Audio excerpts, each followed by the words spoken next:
Hello' friends, সকলোকে any নলেজলৈ স্বাগতম জনাইছোঁ। আজি ভিডিঅ'টোত আমি আছাম পুলিচৰ ছাব ইন্সপেক্টৰৰ যিটো এক্সাম হৈ গ'ল 20 ছেপ্টেম্বৰত, তাৰ পেপাৰখন লিক হোৱা পেপাৰখনৰ কুৱেশ্যনছখিনি আনচাৰৰ সৈতে আলোচনা কৰিম। আৰু যিহেতু নেক্সট মান্থত আকৌ ৰি-এক্সাম হ'ব, গতিকে এই পেপাৰখনৰ পৰা আপোনালোকে এটা আইডিয়া পাব কেনেকুৱা ধৰণৰ কুৱেশ্যনছবিলাক আহিছিলে। আৰু এনেকুৱা ধৰণৰ পুৰণি পেপাৰবিলাক পাই থাকিবৰ কাৰণে আমাৰ চেনেলটো ছাবস্ক্ৰাইব কৰিবলৈ নাপাহৰিব আৰু ওচৰতে থকা বেল বাটনটো দবাবলৈ নাপাহৰিব। এতিয়া আমি কুৱেশ্যনছখিনিলৈ আহিছোঁ। প্ৰথম কুৱেশ্যনটো অৰ্থাৎ কুৱেশ্যন নম্বৰ 32 আছিলে, the 9 dash line which is to be contested at the United Nation is in which water body. যিটো 9 ডেচলাইন বুলি কোৱা হয়, এইটো চাউথ চাইনা চিত আছে। চ' অপশ্যন চিটো ইয়াতে কাৰেক্ট এনচাৰ হ'ব।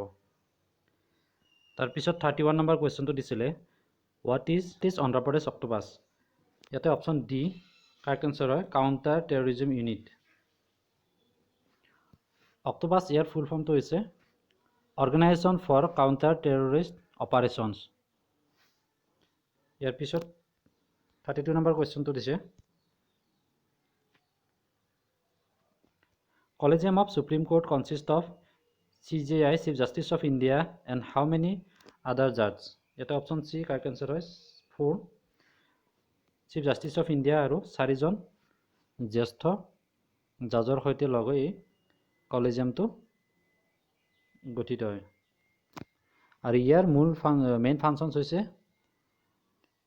এটি ইউজ কৰা হয় ফৰ এপইণ্টমেণ্টছ অফ আৰু ট্ৰেন্সফাৰ কৰাৰ কাৰণে জাজবিলাক হাইকোৰ্ট বা সুপ্ৰিম কোৰ্টত। 33 নম্বৰ কুৱেশ্যনটো দিছে, how many Indians are grand masters of chess. দবাখেলত কেইজন ভাৰতীয় গ্ৰেণ্ড মাষ্টাৰ্ছ আছে। অপশ্যন ডি 64 কাৰেক্ট এনচাৰ হ'ব। ফাৰ্ষ্ট গ্ৰেণ্ড মাষ্টাৰ আছিলে 1987ত, আৰু 64 গ্ৰেণ্ড মাষ্টাৰ হৈছে আপ টু জুলাই 19লৈকে এইটো 64 হয়। কিন্তু বৰ্তমান যদি সোধে তেনেহ'লে একচুৱেলি এইটো 66 হ'ব এনচাৰ। 66জন গ্ৰেণ্ড মাষ্টাৰ হৈছে ছেপ্টেম্বৰ 2020।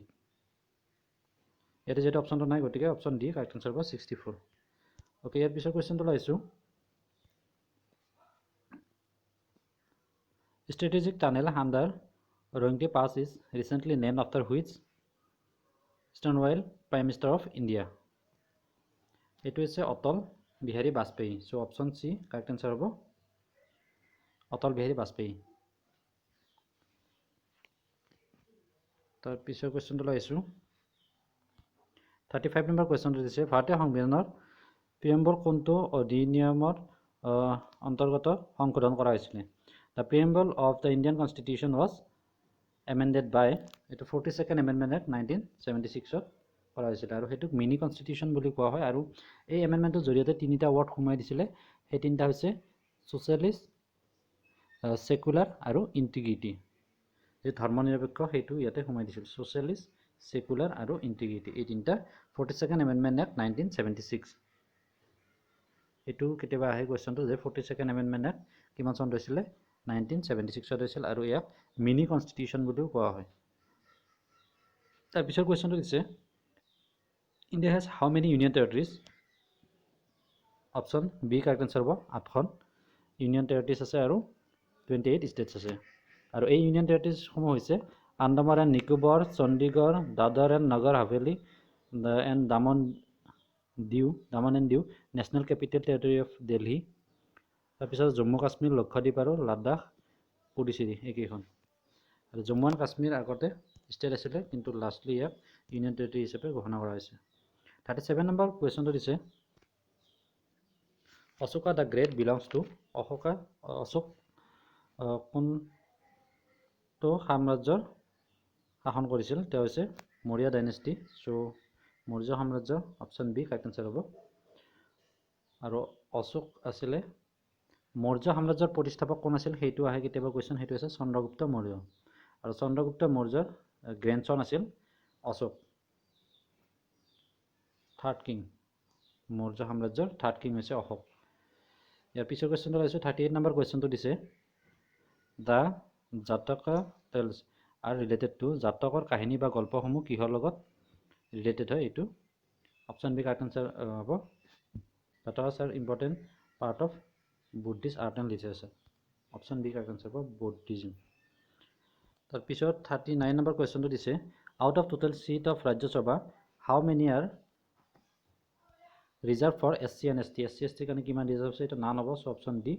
একচুৱেলি ৰাজ্যসভাত কোনো ধৰণৰ ৰিজাৰ্ভেশ্যন নাথাকে, কিন্তু লোকসভাত ৰাজ্যসভাত টোটেল চিট কিমান আছে এইটো কেতিয়াবা কুৱেশ্যন আহে, আৰু সেইটো হৈছে 245, বৰ্তমান 250 বা 250তকৈ ডাউনত থাকিব লাগে। আৰু লোকসভাত হ'লে টোটেল চিট আছে 545, তাৰ ভিতৰত 543 ইলেক্টেড হয়, 543 ইলেক্টেড হয়, আৰু বাকী 12টা nominated by president of India.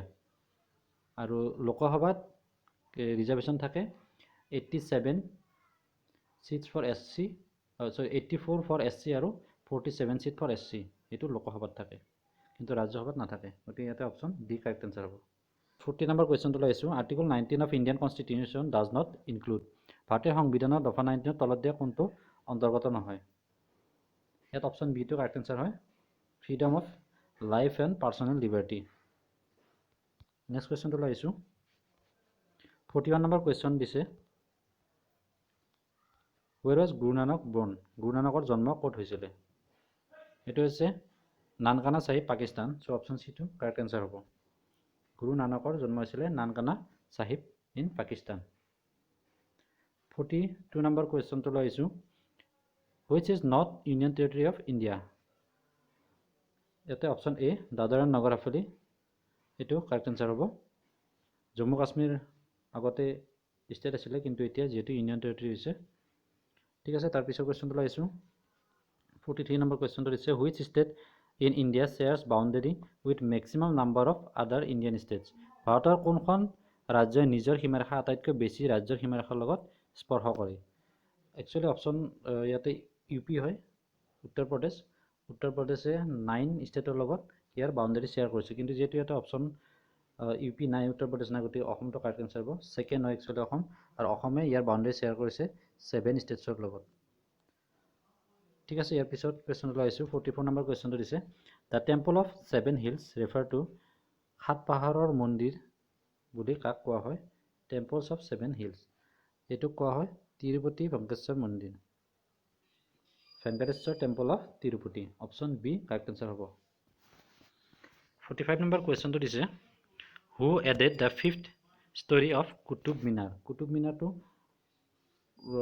5th ষ্টৰীটো কোনে বনাইছিল? কুতুব মিনাৰ পঞ্চম মহলাটো কোনে বনাইছিল? এইটো কুৱেশ্যন দিছে, গতিকে ইয়াতে অপশ্যন চি কাৰেক্ট এনচাৰ হ'ব, ফিৰোজ শ্বাহ তুগলক। যদি ডাইৰেক্টলি দিলে হয় কুতুব মিনাৰ কোনে ফাউণ্ডেশ্যন কৰিছিল, তেনেহ'লে কুতুবুদ্দিন আইবাকে একচুৱেলি বেছটো বনাইছিলে। তাৰপিছত শামছুদ্দিন ইলতুৎমিছ, তেওঁ 3 মহলা বনাইছিলে, আৰু তাৰপিছত 2 মহলা বনাইছিলে Firoz Shah Tughlaq. Total 5 storage building হয়, 5 মহলীয়া, আৰু 5টো ফিৰোজ শ্বাহ তুগলকৰ হ'ব, 4 আৰু 5। অ'কে, ইয়াৰ পিছত food for work program was renamed as food for work, কামৰ বাবে খাদ্য। এই কাৰ্যক্ৰমণিকাক কি বুলি পুনৰ নামকৰণ কৰা হৈছিল? এইটো হ'ব অপশ্যন বি কাৰেক্ট এনচাৰ হ'ব, national rural employment programme, NREP। 47 number কুৱেশ্যনটো দিছে, planning in India derives its objective from. ভাৰতীয় পৰিকল্পনাৰ লক্ষ্য কিহৰ পৰা প্ৰাপ্ত হৈছে? DPSP, directive principles of state policy. Option চিটো কাৰেক্ট এনচাৰ হয়। আৰু ইয়াক হাৰ্ট এণ্ড চ'ল বুলি কোৱা হয় ইণ্ডিয়ান কনষ্টিটিউশ্যনৰ। এইটো কুৱেশ্যন কেতিয়াবা আহে যে heart and soul of Indian constitution is DPSP, directive principle of state policy. Question number 48টো দিছে, mix economy means the economy where. মিশ্ৰিত অৰ্থনীতি মানে হৈছে ৰাজহুৱা খণ্ড আৰু ব্যক্তিগত খণ্ডৰ অস্তিত্ব থাকে, দুয়োটাৰ সমন্বয়ত গঢ়ি উঠে, গতিকে অপশ্যন বিটো কাৰেক্ট এনচাৰ হ'ব। There is coexistence of public sector along with private sector. 49 number কুৱেশ্যনটো দিছে, Greenland is under the rule of. Greenland কোনখন দেশৰ শাসনত আছে? এইখন হৈছে option B correct answer, Denmark. আৰু গ্ৰীণলেণ্ড হৈছে ৱৰ্ল্ডছ লাৰ্জেষ্ট আইলেণ্ড। ৱৰ্ল্ডৰ লাৰ্জেষ্ট আইলেণ্ড হৈছে গ্ৰীণলেণ্ড। তাৰপিছত কুৱেশ্যনটো আহিছোঁ, question number 50, the oldest rock system of the world is. বিশ্বৰ আটাইতকৈ পুৰণি শিলাখণ্ড কি হয়? এইটো Archaean, the Archaean rock system. Option B correct answer হ'ব। 51 নম্বৰ কুৱেশ্যনটো দিছে, the concept of sustainable development refers to related to বহনক্ষম উন্নয়নৰ ধাৰণা কিহৰ লগত জড়িত এইটো অপশ্যন বি কাৰেক্ট এনচাৰ হয় international inequality who among the following is most benefited from inflation মুদ্ৰাস্ফীতিৰ পৰা কাৰ আটাইতকৈ বেছি লাভৱান হৈছে এইটো অপশ্যন ডি কাৰেক্ট এনচাৰ হয় ডিবেটৰ ঋণীবিলাকৰ আটাইতকৈ বেছি লাভ হৈছে 52 নম্বৰ কুৱেশ্যনটো অপশ্যন ডি কাৰেক্ট এনচাৰ হ'ব 53 নম্বৰ কুৱেশ্যনটো লাইছোঁ the prime minister Fasal Bima Yojana is compulsory for প্ৰধানমন্ত্ৰী ফচল বীমা যোজনা কিহৰ বাবে বাধ্যতামূলক হয় এইটো অপশ্যন ডি কাৰেক্ট এনচাৰ হ'ব তাৰপিছত কুৱেশ্যনটো আহিছোঁ which of the following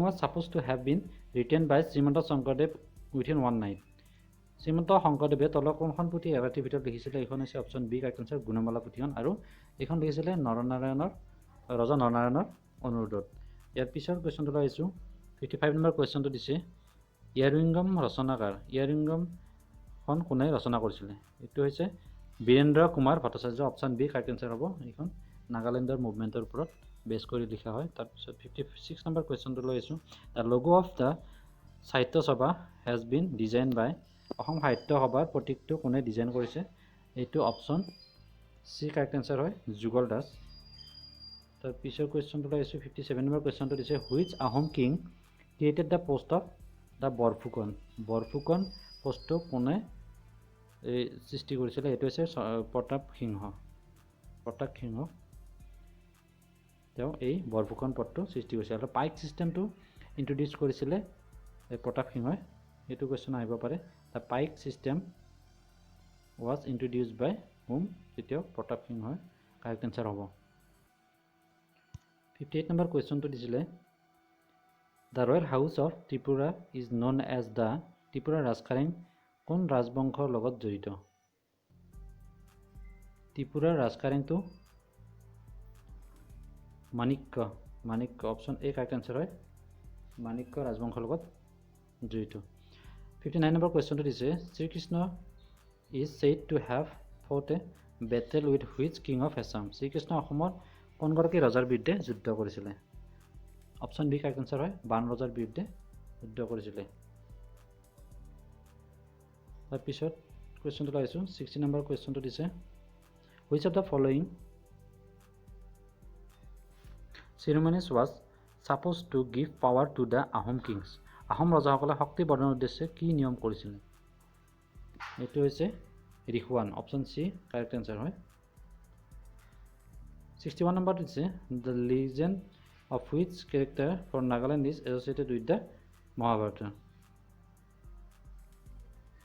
তলত দিয়া নাগালেণ্ডৰ কোনগৰাকী মহাভাৰতৰ লগত জড়িত নহয় ইয়াতে ৰাজকুমাৰী Ulupi prince Ulupi option A correct answer হয় তেওঁ মহাভাৰতৰ লগত জড়িত নহয় দিছে হয় হ'ব লাগিছিল তাৰ পিছৰ কুৱেশ্যনটো আহিছে 62 নম্বৰ কুৱেশ্যনটো দিছে The legends of Prince Rukmini is associated with which place ৰাজকুমাৰী ৰুক্মিণী কোন স্থানৰ লগত জড়িত হয় এইটো হৈছে Arunachal Pradesh option A correct answer হ'ব ৰুক্মিণী অৰুণাচল প্ৰদেশৰ লগত জড়িত অৰ্থাৎ ৰাজকুমাৰী আছিলে ঠিক আছে ফ্ৰেণ্ডছ ভিডিঅ'টো ভাল লাগিলে লাইক কৰিব শ্বেয়াৰ কৰিব আৰু চেনেলটো ছাবস্ক্ৰাইব কৰিব এনেকুৱা ধৰণৰ কুৱেশ্যনছবিলাক পাই থাকিবৰ কাৰণে থেংকছ ফৰ ৱাচিং